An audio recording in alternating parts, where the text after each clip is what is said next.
అండి ఇక్కడైతే normal bus ఎక్కితే ఎక్కెళ్తున్నాను. అసలు చాలా లేకపోతుంది ఎక్కక కూడా.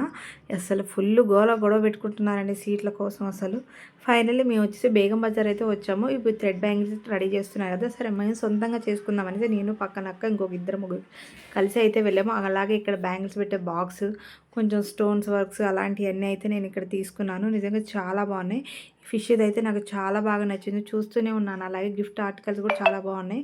బేగం బజార్‌లో కూడా చాలా తక్కువకి వస్తాయి అంటారు కదా అనేసి అందుకే వెళ్ళాము. ఫైనల్ ఇక్కడ మా చిన్నోడికైతే ఇక్కడ ఈ బండి అయితే తీసుకున్నాను. చాలా తక్కువ 500కే ఇచ్చారు. ఇగో ఇప్పుడు నేను రెడీ చేశాను. ఈ బ్యాంగిల్స్ నేను రెడీ చేశాను. నిజంగా చాలా బాగా వచ్చింది. నెక్స్ట్ ఈ మోడల్ కూడా చేశాను. ఇందులో ఎలా ఉన్నాయి కామెంట్ చేయండి. నెక్స్ట్ వీడియో ఎలా రెడీ చేసినా కూడా మీ అందరితో షేర్ చేసి ఈ బాక్స్ చూసారు. ఇందాక చూసిన ప్లాస్టిక్ బాక్స్ అది వచ్చి నాకు 180 పడింది. 26, 28, 24 కూడా ఉన్నాయి. ఇవి వచ్చి మనం తీసుకున్న స్టోన్స్ నెక్స్ట్ వీడియో ఇంకా మీకు ఫుల్గా క్లారిటీగా అయితే చూపిస్తాను.